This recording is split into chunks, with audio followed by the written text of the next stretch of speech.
Hello friends, welcome back to our YouTube channel. अभी हम लोग यहाँ पे अपोलो टायर्स लिमिटेड के एनालिसिस करेंगे और इस एनालिसिस में हम लोग देखने वाले हैं, ठीक है, आने वाले समय में ये किस तरीके से अपना प्राइस एक्शन पैटर्न शो कर सकता है, ठीक है, इसके इंपॉर्टेंस लेवल कैसे रहने वाले हैं। तो यहाँ पे अगर डेली टाइम फ्रेम के हिसाब से देखेंगे तो हम लोगों को एक ट्रेंड लाइन नज़र आ रही होगी, जिस इस ट्रेंड लाइन को ये 2 बार से क्या कर रहा था, फॉलो कर रहा था। फिर से अगर अभी देखेंगे एक अच्छी जर्नी के बाद, ये बढ़िया जर्नी किया है, उसके बाद यहाँ पे इस तरीके से ये काफ़ी तेज़ी नीचे गिर के, ठीक है, छोटे छोटे छोटे कैंडल बना के यहाँ पे अब बेस बनाने की कोशिश कर रहा है। ये बेस जहाँ पे बन रहा है, अगर देखेंगे लास्ट टाइम का जो बेस है इसके आसपास ही बना है। यहाँ से इस तरीके से ये आके फिर से इसके आसपास पूरा का पूरा टाइम स्पेंड कर रहा है। तो यहाँ पे दो चीज़ें हो सकती हैं, अगर ये रेंज यहाँ पे नीचे की ओर ब्रेक डाउन होता है तो यहाँ पे जो लेवल आने की जो चांसेस हैं, 340 के आने के चांसेस हैं। और यहाँ पे अगर ये ऊपर की ओर ब्रेकआउट करता है तो यहाँ पे इस ट्रेंड लाइन का सपोर्ट थर्ड टाइम मिल रहा होगा। इस ट्रेंड लाइन के सपोर्ट पे जो हम लोग बाई करके इसको ऊपर की ओर ले जाएंगे तो यहाँ पे ये इन लेवल्स को दिखा सकता है। ठीक है, तो यहाँ पे दोनों में से किसकी प्रोबेबिलिटी हाई होगी उसके लिए हम लोग को थोड़ा सा बैक जाना पड़ेगा, एंड यहाँ पे हम लोग सीधे मंथली टाइम फ्रेम पे चलते हैं। जब हम लोग मंथली टाइम फ्रेम पे जाके अगर देखेंगे तो इसकी जर्नी जो स्टार्ट हुई है वो लगभग लगभग 160 से हुई है। 160 के बाद इसने 440 का हाई लगाया है। अगर इस बीच देखेंगे तो यहाँ पे ये फर्स्ट टाइम रुका हुआ है, ठीक है, एंड सेकेंड टाइम जाके 440 पे रुका है। अभी थोड़ा सा इसका हिस्ट्री देखते हैं। पीछे अगर जाएंगे तो अगर इन लेवल्स को आप चेक करेंगे, ठीक है, तो जब यहाँ से ये ब्रेकआउट दिया था और ये इनसाइड कैंडल बनाया था तो इन लेवल्स के आसपास आ गया था, मतलब मेरे कहने का मतलब है ब्रेकआउट लेवल पे आके सपोर्ट लिया। फिर से इसने यहाँ पे ब्रेकआउट दिया, फिर से सपोर्ट कहाँ पे लिया, ब्रेकआउट लेवल के आसपास लिया, और इस बार जब ये ऊपर से नीचे की ओर गिर रहा है तो इसके पास सपोर्ट जहाँ पे अभी सपोर्ट ले रहा है, अगर देखेंगे तो बहुत ज़्यादा कोई इंपॉर्टेंट सपोर्ट नहीं है। ये वीकली टाइम फ्रेम पे, वन डे टाइम फ्रेम पे यहाँ पे सपोर्ट है, इसलिए इन लेवल्स के आसपास सपोर्ट ले रहा है। तो अगर ये इन लेवल से ब्रेक करता है और ये 320 340 के आसपास आ जाता है तो ये हम लोग का जो लास्ट टाइम का यहाँ पे जो जिस तरीके से हम लोग इसको एनालाइज कर रहे हैं, यहाँ पे ब्रेकआउट दिया, इस लेवल के आसपास सपोर्ट के लिया, उसके बाद फिर से इन लेवल्स के आसपास ब्रेकआउट दिया, तो अगर इसके पास आके यहाँ से फिर से बाउंस बैक करके ऊपर की ओर जाता है तो बहुत ही अच्छा प्राइस एक्शन में ये पैटर्न बनाएगा और फिर हम लोग को अच्छे की ऊपर की ओर ट्रेड मिलेगा। ठीक है, तो ये प्राइस जो होगा ये इंपॉर्टेंट प्राइस हो सकता है इसको बाई करने के लिए। इसके पीछे दो कारण है, अगर फीबो लगा के देखेंगे तो ये 38% के आसपास का लेवल है, ठीक है, और अभी जिस लेवल से ये रिटर्न ले रहा है ये 23-24% के आसपास का लेवल है। अब हम लोग सीधे यहाँ पे वीकली टाइम फ्रेम पे जाते हैं ताकि हम अपना डिसीजन अच्छे से ले सकें। ठीक है, वीकली टाइम फ्रेम पे हम लोगों को क्या नज़र आ रहा होगा कि ये जिस लेवल के आसपास से सपोर्ट ले रहा है, मैंने आपको बताया था कि ये वीकली टाइम फ्रेम का एक सपोर्ट है। अब यहाँ पे ये फर्स्ट टाइम आया है, ठीक है, जब भी फर्स्ट टाइम आएगा तो मैंने आपको पहले बता रखा है, कोई भी शेयर अपने सपोर्ट के आसपास फर्स्ट टाइम आता है तो यहाँ पे बायर्स एक्टिव होते हैं और इसको ऊपर लेके जाने की कोशिश करते हैं। ठीक है, अगर तो यहाँ पे क्या होता है, बहुत से लोग यहाँ पे पोजीशन बनाते हैं, पोजीशन बनाने के लिए लास्ट स्विंग का एसएल डाल देंगे और यहाँ पे इसी लेवल के बीच में कहीं पे वो अपनी बाई करके रखेंगे। उसके उनके सामने उनको टारगेट पता है क्या नज़र आ रहा होगा, उनके सामने उनको टारगेट ऑल टाइम हाई या 425, ठीक है, ये टारगेट नज़र आ रहा होगा, और कम से कम 1:2 वो तो लेके ही जाएंगे, अदरवाइज वो एसएल प्यार से यहाँ पे दे देंगे। क्योंकि अगर उन्हें फिर से ट्राई करना है तो हम सभी को पता है जो लेवल हम लोग को निकल के आ रहा है वो है 340 के आसपास का। ये हो गया फर्स्ट पॉइंट हो गया।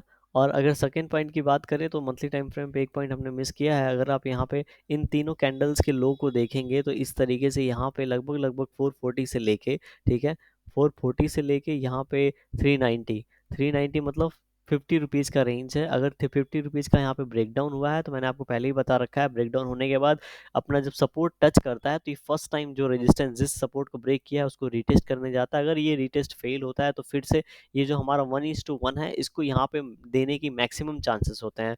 तो यहाँ से अगर 50 रुपीज़ जाएगा, 390 से 50 रुपीज़ नीचे जाएगा तो 340 का लेवल आता है।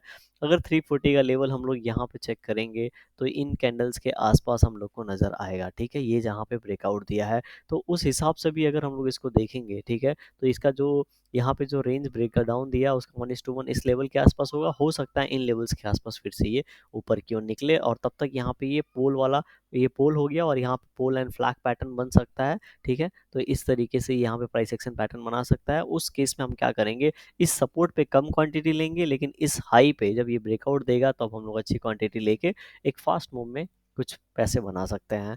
तो अभी के लिए क्या कर सकते हैं, अभी के लिए मान लेते हैं ये इन्हीं लेवल से ऊपर की ओर निकल जाता है। ठीक है, तो एक सपोर्ट लाइन, एक ट्रेंड लाइन अगर हम लोग यहाँ पे प्ले करने की कोशिश करेंगे तो देखेंगे इस कैंडल ने यहाँ पे सपोर्ट लिया, इन सभी कैंडल ने लिया है, तो यहाँ पे ये जो कैंडल है इसका ओपनिंग, ठीक है, अगर हाई ब्रेक होता है तब तक हम लोग वेट कर सकते हैं, क्योंकि अगर तो थोड़ा यहाँ पे जो हमारा एसएल है वो बड़ा हो जाएगा, राइट। तो हमको क्या करना पड़ेगा, क्वांटिटी बहुत ही कम रखनी पड़ेगी, क्योंकि अगर इसके पहले कहीं सेलिंग ना हो जाए, इसके आसपास से अगर यहाँ पे रेजिस्टेंस मिलता है और नीचे की ओर ब्रेक कर देता है, तो हम लोगों को पता है 340 के आसपास चला जाएगा, तो हमारे बाइंग प्राइस से काफ़ी नीचे निकल जाएगा और ये हमारे लिए सही बाइंग प्राइस हो सकता है।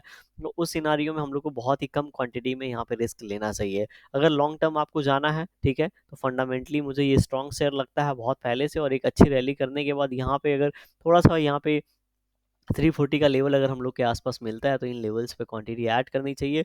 लेकिन उसके लिए आपको क्या करना होगा, अपने जो भी फाइनेंशियल एडवाइजर हैं उससे सलाह लें, क्योंकि यहाँ पे मैं सिर्फ टेक्निकल एनालाइज कर रहा हूँ। टेक्निकली एनालाइज करने पे जब भी यहाँ पे सपोर्ट ले, यहाँ पे ट्रेंड लाइन ब्रेकआउट करे, तभी हम लोग यहाँ पे एंट्री लेंगे और यहाँ पे एसएल लगा के रखेंगे। बिना एसएल के मैं कभी भी किसी को नहीं बोलता एंट्री लेने के, ना ही मैं लेता हूँ, ठीक है। तो यहाँ पे एसएल जरूर लगा के रखेंगे, उसके बाद ही एंट्री यहाँ पे लेंगे।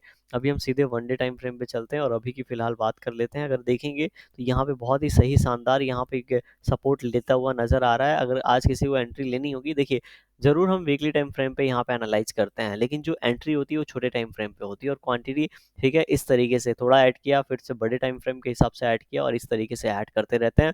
और जब भी हमें 1:2 मिल जाता है, तो हम लोग क्या करते हैं, अपना एसएल ट्रेल कर लेते हैं। तो जो आज किसी को इसमें एंट्री लेनी होगी, तो यहाँ पे 2 चीज़ें हैं, ठीक है। यहाँ पे फर्स्ट थिंग, यहाँ पे ये डब्ल्यू टाइप पैटर्न यहाँ पे बना दिया, ठीक है, इतने स्ट्रॉन्ग सेलिंग के बाद। ज़रूर यहाँ भी बनाया, लेकिन इन सभी का एसएल अभी भी ब्रेक नहीं हुआ है, फिर से एक यहाँ पे डब्ल्यू टाइप पैटर्न बना रहा है।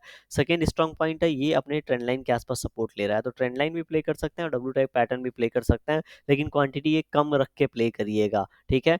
100 क्वांटिटी में प्ले करते हैं, तो यहाँ पे 40% क्वांटिटी में ही इसे प्ले करिएगा। तो अगर यहाँ पे इन लेवल्स के आसपास फिर से मिलता है, तो पोजीशन बनाना चाहिए और यहाँ पे हमारे अपना एसएल होना चाहिए, अगर टेक्निकली देखा जाए तो, ठीक है। और जो हमारे लिए टारगेट्स होने चाहिए, वो लगभग लगभग पहला टारगेट 390 का होना चाहिए और उसके बाद का 400 के आसपास का होना चाहिए। तो इस तरीके से एक छोटे एसएल के साथ हम लोग बड़े टारगेट का वेट कर सकते हैं। देखिए, कोई भी सिनारियो आप बाइंग के लिए यूज करते हो, ट्रेंड लाइन या डब्ल्यू टाइप पैटर्न, आप उसी चीज को फॉलो करते रहिए through out the year. Change मत करिएगा, स्विच मत करिएगा। अगर स्विच करेंगे तो हर बार हो सकता है आपको लॉस मिल रहा हो, तो इसलिए स्विच मत करिएगा। एक चीज़ को पकड़ के रखेंगे तो at the last of the year आपको अच्छा खासा प्रॉफिट यहाँ से मिल सकता है। अगेन, अगर आपको कल का मोमेंटम का हम लोग बात करेंगे, तो यहाँ पे एक अच्छा ब्रेकआउट दिया है, तो इसी फ्लो में ऊपर की ओर निकल सकता है। एक बार 15 मिनट टाइम फ्रेम पे चलते हैं और कल के मोमेंटम की यहाँ पे बात करते हैं। देखेंगे तो कल अभी हम लोग के पास नेक्स्ट जो इंपॉर्टेंट सपोर्ट है वो है, सॉरी, रेजिस्टेंस है, वो 386 के आसपास है। अभी जो ट्रेड कर रहा है 381 के आसपास कर रहा है, तो अगर कल का हाई यहाँ पे ब्रेक करता है यहीं पे ओपन होने के बाद, तो 386 को यहाँ पे हिट कर सकता है और बहुत दिनों बाद इसके पास आ रहा होगा। तो यहाँ पे हो सकता है यहाँ पे इसको रेजिस्टेंस मिले, थोड़ा रेजिस्टेंस लेने के बाद अगर इसके बाद फिर से ये ब्रेकआउट देता है, तो नेक्स्ट लेवल 390 का होगा यहाँ पे। अगर पहले ये ऊपर की बात हो गई, नीचे की बात करेंगे तो ये अगर इन लेवल्स को, मतलब 377 के लेवल्स को ब्रेक करता है यहाँ पे किसी भी कंडीशन में, तो ये 374 के आसपास आके ट्रेड करने लगे और फिर से इन लेवल के आसपास है, क्योंकि यहाँ पे क्या है, एक ट्रेंड लाइन है, ठीक है। फिर से इस ट्रेंड लाइन से सपोर्ट लेने की कोशिश करेगा और जिस तरीके से देना है 15 मिनट में एक चैनल में फंस रखा है, तो इस चैनल से अगर ये बाहर निकलेगा तो ऊपर की ओर अच्छा मोमेंटम करेगा और नीचे जाएगा तो नीचे की ओर ये बेस को फिर से रिटेस्ट करने की कोशिश करेगा। तो कल के दिन इस तरीके से इसका मोमेंटम हो सकता है। कोई भी डिसीजन लेने के पहले खुद की एनालिसिस ज़रूर कर लें। वीडियो में पसंद आई हुई तो लाइक कर सकते हैं, चैनल पर नए होंगे सब्सक्राइब कर सकते हैं। Thank you for watching this video.